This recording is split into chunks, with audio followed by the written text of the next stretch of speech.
Visakha గాజువాకలోని LV Nagar లో జరిగిన కిరాతక హత్య స్థానికులందరినీ కూడా తీవ్ర భయాందోళనకు గురిచేస్తోంది. నేవీ ఉద్యోగి అయిన రవీంద్ర మౌనికను అత్యంత దారుణంగా హతమార్చి మృతదేహాన్ని ముక్కలు ముక్కలుగా చేశాడు. అయితే హత్యకు ముందు గొడవ జరిగినప్పటికీ కూడా పక్క ఫ్లాట్ లో వారెవరికి కూడా కేకలు కానీ కనీసం శబ్దం కూడా వినిపించలేదు. ఇది చాలా గమనించాల్సిన విషయం.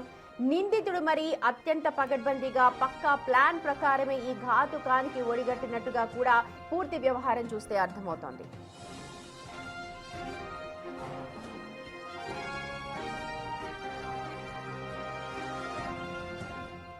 రైట్, అసలు ఈ హత్య ఎలా జరిగి ఉండొచ్చు అన్న దానిపైన సమాచారాన్ని మా ప్రతినిధి రాజు అందిస్తారు.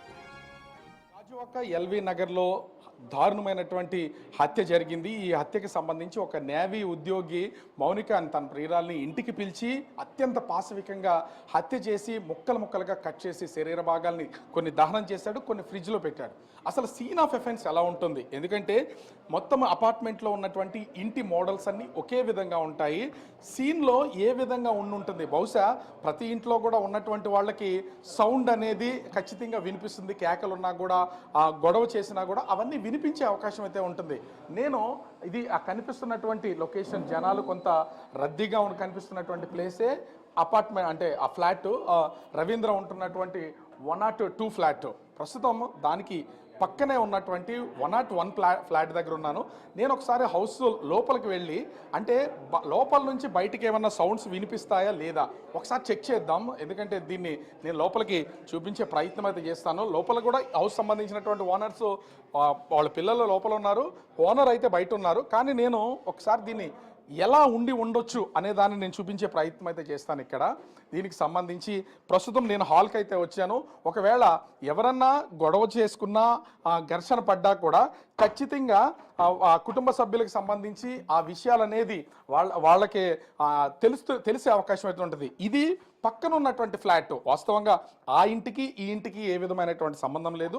ఓనర్స్ని నేను రిక్వెస్ట్ చేసి ఒకవేళ ఇక్కడ ఉన్నటువంటి సౌండ్స్ ఏమన్నా ఆ పక్క గదిలోకి వినిపిస్తాయా లేదనే దాన్ని టెస్ట్ చేయడం కోసం నేను తలుపులన్నీ మూసివేసి ప్రస్తుతం అయితే హాల్లో ఉన్నాను. ఎందుకంటే భార్య భర్తల మధ్య, ఇంట్లో ఉన్నటువంటి వాళ్ళ మధ్య గనక ఏదన్నా గొడవ జరిగితే ఖచ్చితంగా ఆ గొడవకు సంబంధించినటువంటి సౌండ్స్ అనేది పక్క ఫ్లాట్లో వినిపించే అవకాశం అయితే ఉంటుంది.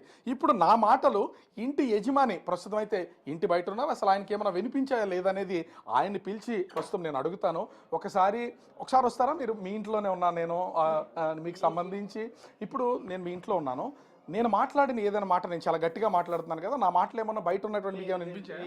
ఏ విషయం వినిపించట్లేదు. చాలా క్లోజ్డ్గా ఉంటుంది. ఇవి అపార్ట్మెంట్లు చాలా క్లోజ్డ్.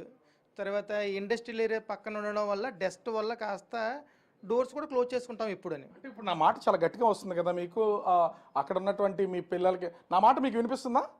అంటే అక్కడ ఉన్నటువంటి మీ పిల్లలకు కూడా నా మాట చాలా గట్టిగా వినిపిస్తుంది. ఎక్కడో లోపల బెడ్రూమ్లో ఉన్నటువంటి వాళ్ళకి జస్ట్ గోడకు పక్కనే ఉన్నారు కానీ నా మాట వినిపించలేదు. సో అంటే ఈ అపార్ట్మెంట్లో జరిగిన హత్య కానీ వాళ్ళ గొడవ కానీ పక్కన ఉన్నటువంటి వాళ్ళకో ఎదురు వాళ్ళకో పక్క వాళ్ళు ఎవరికి వినిపించే ఛాన్సే లేదు. ఎందుకంటే ఆల్వేస్ క్లోజ్ చేసి ఉంటాయి డోర్స్ అన్నీ. మీకు చెప్తున్నాం కదా, ఇండస్ట్రియల్ ఏరియా పక్కన ఒకటి ఉంది కదా, హెవీ మాకు డస్ట్ ఎక్కువ రావడం వల్ల ఇప్పుడు డోర్ క్లోజ్ చేసి ఉంటాయి ఇక్కడ. అంటే ఇప్పుడు రవీంద్ర ఫ్యామిలీ వచ్చి నిన్నటికే 1 year అని చెప్తున్నారు. సో ఈ 1 yearలో ఎప్పుడన్నా అతనితో ఎప్పుడన్నా మాట్లాడడం ఇట్లాంటి ఏమన్నా పక్క ఫ్లాట్ వాళ్ళే కాబట్టి ఇట్లాంటిది ఏమైనా ఎప్పుడన్నా గమనించారా? లేదు. అతను ఎవరితో అతను మాట్లాడాలంటే ఎప్పుడన్నా మాట్లాడితే మా అబ్బాయితో మాట్లాడతాడు. అది కూడా అతనికి 2-3 వెహికల్స్ ఉన్నాయి, హై క్వాలిటీ వెహికల్స్ ఉన్నాయి అతనికి. మా అబ్బాయికి వెహికల్స్ అంటే పిచ్చేవాడికి, దాని గురించి డిస్కస్ చేసి ఉంటాడు తప్ప ఇంకా అతను ఎవరితోనే మాట్లాడ్డా. అంటే ఇంటి లోపల కూడా చూస్తే చాలా లావిష్గా ఉంది. ఫైనాన్షియల్గా కొంత స్ట్రాంగ్గా ఉన్న వ్యక్తి. ఫైనాన్షియల్గా స్ట్రాంగ్ ఉన్న వ్యక్తి. అతను బైకే 4 lakhs ఉంటుంది ఒక్కొక్క బైక్. అతను బైక్ ఫైనాన్షియల్గా స్ట్రాంగ్ అతను. అంటే మార్నింగ్ లేవడం, జిమ్కి వెళ్ళడం, ఇండివిజువల్గా ఉంటాడు. మానసికంగా ఏమన్నా ఎప్పుడన్నా స్ట్రగుల్ పడడం ఇట్లాంటిది ఏమన్నా ఉందా? అతని ఫేస్లో అటువంటిది మేము ఎప్పుడు గమనించలేదు. అతను ఎవరికి కనపడ్డు కూడా. సో మనం ఇది పక్క ఫ్లాట్లో ఉన్నటువంటి ఓనర్స్ హౌస్. ఇది సేమ్ ఫ్లాట్ అక్కడ ఉన్నట్టుగానే మనం చూసాం కదా. అక్కడ ఈ ఇంట్లో మనం ఏ విధంగా అయితే టీవీ చూసామో ఆ టీవీని ఏ ప్లేస్లో అయితే పెట్టారో అదే విధంగా ఈ ఇంట్లో కూడా సేమ్.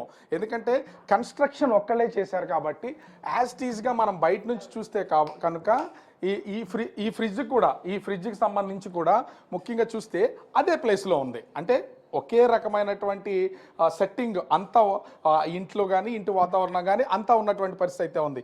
నేను ఇంత గట్టిగా మాట్లాడినా కూడా బయట ఎవరికి వినిపించినటువంటిది అయితే లేదు. నేను డోర్ వేసి మాట్లాడినంతసేపు ఒకసారి ఇంటి బయటికి వచ్చిన తర్వాత ఇక్కడ అంటే నేను చాలాసేపటి నుంచి మాట్లాడుతున్నాను. వచ్చినటువంటి వాళ్ళు అసలు ఇక్కడ ఏం జరుగుతుందో ఏంటి అనేది బహుశా ఎవరికి వినిపించకపోయి ఉండవచ్చు. కానీ హౌస్ ఓనర్స్ వాళ్ళు ఏ విధంగా అయితే ఇప్పుడు లాక్ చేస్తున్నారో అదే విధంగా బయట ఉన్నటువంటి డోర్స్ కానీ లోపల ఉన్నటువంటి వాళ్ళకి సంబంధించినటువంటి డోర్స్ కానీ ఇదే విధంగా లాక్ చేసేసుకుంటారు ప్రతిరోజు. అలా లాక్ చేసుకున్నటువంటి నేపథ్యంలో మొత్తం అంతా క్లోజ్ అయిపోతుంది కాబట్టి లోపల ఏం జరుగుతుంది ఏంటి అనేది ఎవరికి తెలిసే అవకాశం అయితే లేదు. పై ఫ్లాట్ వాళ్ళు ఉన్నారు, ఒకసారి వాళ్ళతో కూడా నేను ఒకసారి మాట్లాడడానికి ట్రై చేస్తాను. ముఖ్యంగా చూస్తే అంటే సహజంగా కింద ఏదన్నా జరిగిన అంటే ఒక ఇంట్లో రూమ్లో గొడవ జరిగిన భార్య భర్తల మధ్య కానీ ఎవరికైనా జరిగినా అయితే పైకైనా సౌండ్స్ వస్తాయి, కిందకన్నా సౌండ్స్కి వచ్చే ఛాన్స్ ఉంటుంది. అట్లాంటిది ఏమైనా ఎప్పుడైనా గమనించారా ఇక్కడ? లేదు సార్, అలాగేం వినిపించలేదు మాకు. ఆ అబ్బాయి ఎప్పుడు వస్తున్నాడు ఎప్పుడు వెళ్తున్నాడు కూడా మాకు తెలియదు. అబ్బాయికి 2-3 సార్లు మాత్రం చూశాను, షాప్కి రావడం పోవడం మాత్రం చూశాను. కానీ ఆ ఫ్యామిలీతోనైతే ఎప్పుడు చూడలేదు. ఆవిడ డెలివరీకి వెళ్ళిపోయింది, 2 months బ్యాకే వెళ్ళిపోయింది ఆవిడ. అంటే నిన్న మీరు ఏమైనా మీ ఫ్లాట్స్లో ఏమైనా ఉన్నారా? అంటే ఏ ఫ్లోర్లో ఉంటారు మీరు? ఇదే ఫ్లోర్? సెకండ్ ఫ్లోర్లోనే. అంటే ఇంచుమించుగా మీకు పైనే ఉంటుంది అతని ఇల్లు కూడా? మా పైనే. గొడవ జరగడం కానీ ఏం లేదు, ఏమీ వినిపించలేదు మాకు. అసలు మాకు సౌండ్ కూడా రాలేదు మాకు. ఏడు జరిగింది అది నిన్న సాయంత్రం మాకు తెలిసింది. అదే 7-7:30 టైంలో, 8 గంటల టైంలో తెలిసింది మాకు ఇలాగ అయిందనేసి మా ఫ్లాట్లోననేసి అనుకుని మేమే షాక్ అయిపోయాము. ఇంకా దానికన్నా మనకు తెలియదు. సో మీది 102 అంటే 202 అంటే ఇప్పుడు ఎవరైతే హత్య చేసినటువంటి రవీంద్ర ఇంటికి పైన సేమ్ ప్లేస్ లో ఉన్నారు మీరు కూడా? అవునవును సార్. ఎట్లాంటి సౌండ్స్ ఏం లేదు. సో మనం ఇక్కడ గమనిస్తే చాలా ఆశ్చర్యకరమైనటువంటి ఒక పక్కా ప్లాన్ తో అంటే ఇక్కడ హత్య చేసినటువంటి సమయం కానీ హత్య జరిగినటువంటి సమయం కానీ మనం ఒక్కసారి గమనించి చూస్తే ఖచ్చితంగా ఇద్దరి మధ్యన వాగ్వివాదం అయితే ఖచ్చితంగా జరిగి ఉండొచ్చు. ఎందుకంటే ఆ ఘర్షణ జరిగిన తర్వాత ఆమెను కూల్ చేసి హత్య చేసే ముందు ఆమెకి ఏమైనా మత్తు పానీయం కానీ ఇలాంటిది ఏమన్నా ఇచ్చి ఉండవచ్చు. ఎందుకంటే ఆమెకి మైకంలో ఉండేలాగా చేసిన తర్వాత హత్య జరిగితే అప్పుడు కానీ ఈ విషయం బయటకు వచ్చే అవకాశం అయితే లేదు. కానీ ఎలాంటి సౌండ్స్ అటు రూమ్లో కానీ ఇంటి పక్క వాళ్ళకి కానీ ఇంటి పై వాళ్ళకి కానీ ఎవరికి ఏ రకమైనటువంటి సౌండ్స్ వినిపించలేదంటే ఎంత పకడ్బందీగా ప్లాన్ చేసి హత్య చేసాడో దీన్ని బట్టి అర్థమవుతుంది. భార్యని డెలివరీ కోసం పుట్టింటికి పంపించేసినటువంటి రవీంద్ర తను ప్రేమించినటువంటి ఆ ప్రియురాల్ని తనతో కొంతకాలంగా కలిసి ఉంటున్నటువంటి ఆమెను ఇంటికి పిలిపించి ఇద్దరి మధ్యన ఘర్షణ అయితే జరిగింది. తర్వాత అత్యంత పాశవికంగా హత్య చేసి ముక్కలుగా చేసి కొన్ని ముక్కల్ని తీసుకెళ్లి వేరే చోట దహనం చేసేసినటువంటిది అయితే కొన్నింటిని ఫ్రిడ్జ్లో పెట్టి మళ్ళీ వాటిని తీసుకెళ్ళడానికి వచ్చి భయపడి ఇంటి వాతావరణాన్ని చూసుకుని భయపడి స్నేహితుడు కాల్ చేయడం, స్నేహితుడు కుటుంబ సభ్యులకు కాల్ చేసి ఆత్మహత్య చేసుకుంటానని చెప్తున్నాడు, వేరే వాళ్ళని హత్య చేశానని చెప్తున్నాడని చెప్పినటువంటి నేపథ్యంలో పోలీసులకు లొంగిపోమని కుటుంబ సభ్యులు చెప్పడం, అతను వచ్చి పోలీసులకు లొంగిపోయినట్లుగా తెలుస్తుంది. అయితే ఇది కేవలం రవీంద్ర ఆ సైడ్ నుంచి వస్తున్నటువంటి వెర్షనే, అటు మౌనికకు సంబంధించినటువంటి వివరాలు ఏమీ తెలిసినటువంటి లేదు. కానీ రవీంద్ర మాత్రము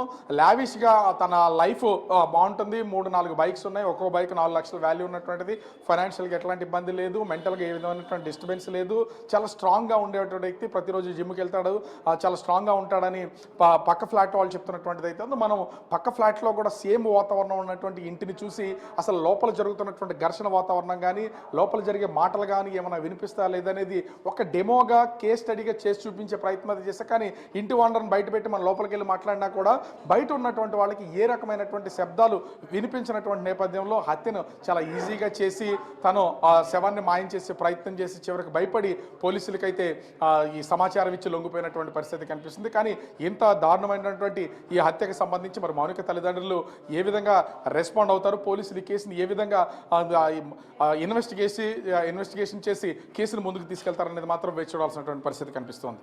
కెమెరామెన్ రాముతో రాజు, బిగ్ టీవీ, గాజువాక, విశాఖ జిల్లా.